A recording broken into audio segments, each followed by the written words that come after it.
കമ്മിറ്റിക്കാരെ കൊണ്ട് ഞാൻ ഈ സ്റ്റേജിലേക്ക് സ്വാഗതം ചെയ്യുകയാണ്. കമ്മിറ്റിക്കാര്, അതുപോലെ തന്നെ പ്രോഗ്രാം കോർഡിനേറ്റേഴ്സ്, അതുപോലെ തന്നെ യൂത്ത് റെപ്പ്,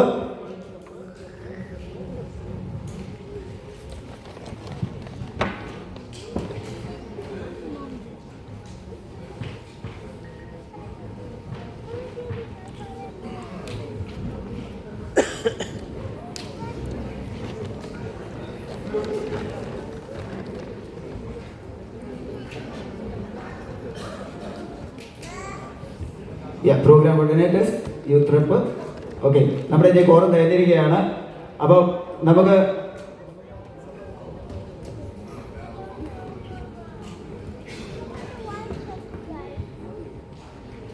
നമ്മുടെ ജോണി സാറിൻ്റെ കയ്യിൽ നിന്ന് നമുക്ക് എന്നുള്ള ഓണ സന്ദേശം നമുക്കൊന്ന് ശ്രദ്ധിക്കാം.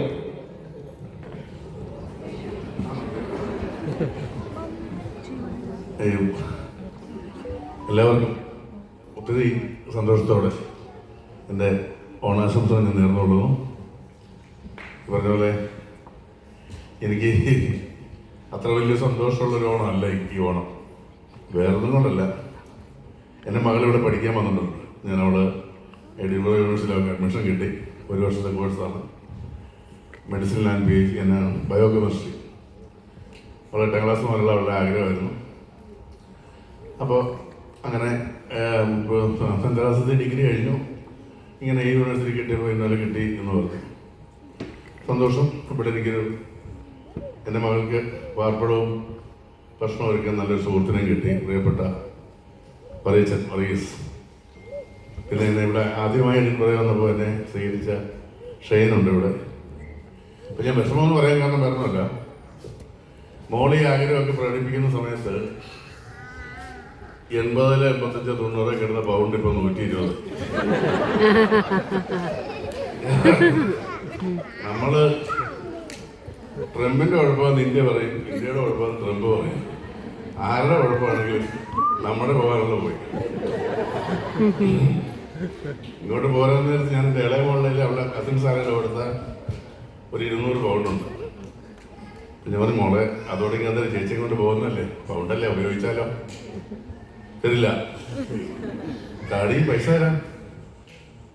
എന്നാ തരാം, പേടിക്കാൻ ഇപ്പം മേടിച്ചോ. ഇപ്പം ആണ് 118 ഉള്ളൂ, ഉച്ചയ്ക്കാണ് 118 ആവുന്നു. അങ്ങനെ ആ പൗണ്ടും ഞാൻ മേടിച്ചു. ഇവിടെ വന്നു. എനിക്ക് സത്യത്തിൽ ഈ നമ്മുടെ ഓണത്തിൻ്റെ സന്ദേശം ഉണ്ടല്ലോ, മനുഷ്യരെല്ലാവരും ഒന്നുപോലെ. അത് നടക്കാൻ പോകുന്നില്ല, നടക്കണമെന്ന് എനിക്ക് നിർബന്ധമില്ല. പക്ഷെ എനിക്കൊരാഗ്രഹമുണ്ട്, കറൻസികളെല്ലാം ഒരുപോലെ.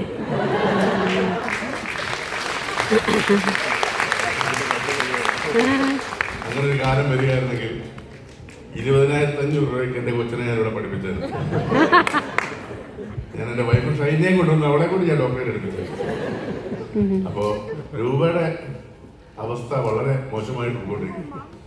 പക്ഷെ എനിക്ക് തോന്നുന്നു നമ്മുടെ ഭരണാധികാരികൾ ശക്തമായി അതിനോട് പോരാടി നമ്മുടെ രൂപയും പൗണ്ടിനും കുവൈറ്റിനും മേളിൽ വരുന്ന ഒരു നല്ല കാലം നമുക്ക് ഇന്ത്യക്കാർക്കുണ്ടാവും. നിങ്ങളിപ്പോൾ ഇന്ത്യക്കാരല്ലേ, ഞങ്ങൾക്കുണ്ടാവും എന്ന് ഞാൻ വിശ്വസിക്കുന്നു. പിന്നെ പ്രിയപ്പെട്ട ഇവിടെയുള്ള പ്രവാസികൾ, നമുക്കറിയാം ഇംഗ്ലണ്ടിലൊക്കെ ഉള്ളവർ അത്യാവശ്യം ഗൾഫുകാരെ പോലൊന്നുമില്ല, അത്യാവശ്യം നല്ല റിച്ചാണ്, നല്ല സാധ്യതയുണ്ട്, എല്ലാം ഉള്ളവരാണ്. ഞാനിവിടെ ഈ പുറത്ത് പോയി സംസാരിക്കുമ്പോൾ ഒരു സിനിമയിലെ ഡയലോഗ് എപ്പോഴും ഞാൻ പറയാറുണ്ട്. ഈ നമുക്ക് നിങ്ങൾ കണ്ടു കാണും, പത്തേമാരി എന്ന് പറഞ്ഞ സിനിമയിൽ പള്ളിക്കൽ നാരായണൻ എന്നൊരു കഥാപാത്രത്തെ പുള്ളി അവതരിപ്പിച്ചത്. പുള്ളി 40 വർഷം ദുബൈയിൽ നിന്ന ആളാണ്. യൂസഫ് അലിക്കൊപ്പം ദുബൈയിൽ എത്തിയ ആളാണ്. പക്ഷേ ജീവിതത്തിൽ ഒട്ടും സക്സസ് അല്ല. ഇപ്പോഴും സാധാരണ തൊഴിൽ ചെയ്ത് സ്ലീപ്പറായിട്ടൊക്കെ ജോലി ചെയ്താണ് അദ്ദേഹം ജീവിക്കുന്നത്. അപ്പോൾ അദ്ദേഹത്തോടൊരു ഇൻ്റർവ്യൂ ചോദിക്കുന്നുണ്ട്, നിങ്ങളൊട്ടും സക്സസ് അല്ലല്ലോ, നിങ്ങളൊട്ടും അച്ചീവ് ചെയ്തില്ലല്ലോ. അപ്പം അദ്ദേഹം പറഞ്ഞ ഡയലോഗുണ്ട്, എന്ത് നേടിയെന്ന് നോക്കിയിട്ടല്ല ഒരാളുടെ സക്സസ് തീരുമാനിക്കുന്നത്, നമ്മൾ എന്ത് നൽകിയെന്ന് നോക്കിയിട്ട്. അങ്ങനെ നോക്കാനാണെങ്കിൽ ഞാൻ എൻ്റെ അച്ഛൻ്റെ കടം വീട്ടി, പെങ്ങന്മാരെ കെട്ടിച്ചു വിട്ടു, ചേട്ടനൊരു കട തുടങ്ങി കൊടുത്തു, ഒരു വീട് വെച്ചു, കുട്ടികളെ പഠിപ്പിച്ചു. അങ്ങനെ നോക്കുകയാണെങ്കിൽ ഞാൻ സക്സസ്ഫുൾ മാനല്ലേ എന്ന് ചോദിക്കുന്നു.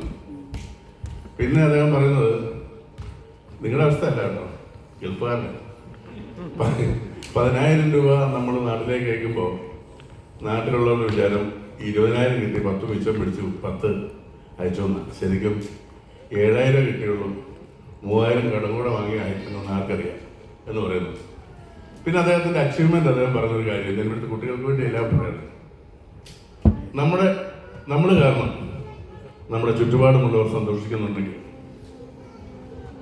നമ്മുടെ മാതാപിതാക്കൾ ഒരു രാത്രിയെങ്കിലും മനസ്സമാനത്തോടെ കിടന്നുറങ്ങുന്നുണ്ടെങ്കിൽ അതിന് കാരണം നമ്മളാണെങ്കിൽ അതാണ് അച്ചീവ്മെന്റ്.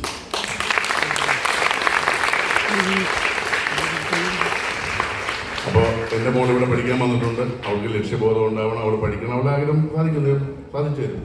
അപ്പോൾ അതുപോലെ ഞാൻ കുട്ടികളോട് പറഞ്ഞത്, നിങ്ങൾ മാതാപിതാക്കൾക്കും സമൂഹത്തിനും ആവശ്യമുള്ളവരായി വലിയ ആളുകളായി മാറണം കേട്ടോ കുഞ്ഞുങ്ങളെ എല്ലാവരും.